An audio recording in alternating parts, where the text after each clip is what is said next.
शुक्रवारी रात्री अमरावती शहरात झालेल्या दगडफेक घटनेनंतर आता तीव्र प्रतिक्रिया उमटू लागल्या आहेत। भाजप नेते खासदार डॉक्टर अनिल बोंडे यांनी या घटनेवर तीव्र संताप व्यक्त केला आहे। पोलिसांवर दगडफेक करण्याचे नीच कृत्य स्थानिक मुस्लिम बांधव करू शकत नाही। हे काम घुसखोर बांगलादेश व रोहिंग्या यांचं आहे। अशांना शोधून मुसक्या आवळायला हव्या असे बोंडे म्हणाले।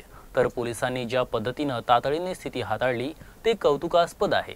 तर एक तरी काँग्रेस नेता समजूत काढायला अथवा शांततेचं आवाहन करायला गेला का असा सवालही त्यांनी यावेळी उपस्थित केला। अमरावतीच्या नागपुरी गेट पोलीस स्टेशनमध्ये काल रात्री 10 वाजता 5 ते 6 हजाराचा जमाव जमला आणि कोणी गाझियाबादच्या संतांनी मुस्लिम धर्माच्या प्रेषिताबद्दल काही अनुद्गार काढले, त्याची तक्रार द्यायसाठी गेला। आता पोलिसांनी वेळ लावला म्हणून त्या जमावानी त्या पोलीस स्टेशनवर दगडफेक केली। नुसती दगडफेक नाही तर तिथल्या गाड्यासुद्धा फोडल्या आणि अतिशय संतप्तपणे पोलीस स्टेशन जाळण्याचा प्रयत्न करणारा हा समाज, याच्यावर कारवाई झाली पाहिजे ना। म्हणजे काल पोलिसांनी अमरावतीमध्ये त्यांना घुसू दिलं नाही, त्याबद्दल चांगलं केलेलं आहे काम, परंतु त्यांच्यावर कारवाई थांबता कामा नये।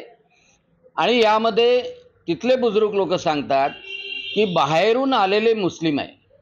बाहेरून म्हणजे कुठून आले? बांगलादेशमधून आलेले मुस्लिम या अमरावतीमध्ये खूप मोठ्या प्रमाणात आहे। PFI सारखी बंदी असलेली संघटना कार्यरत आहे आणि म्हणून यांना हुडकून काढलं पाहिजे आणि यांचा देश निकाला केला पाहिजे, खदेडून काढलं पाहिजे। आणि जे कोणी असे संतप्त म्हणतात, असे जे दंगलखोर आहे, त्यांच्या मुसक्या बांधल्या पाहिजे। आणि ही संपूर्णतः नवरात्रामध्ये अमरावतीमध्ये अशांतता पसरवण्याची पूर्ण साजिश होती। दुर्दैव असं आहे की काँग्रेसचा कोणी नेता त्यांना समजवायला गेला नाही, शांत करायला गेला नाही।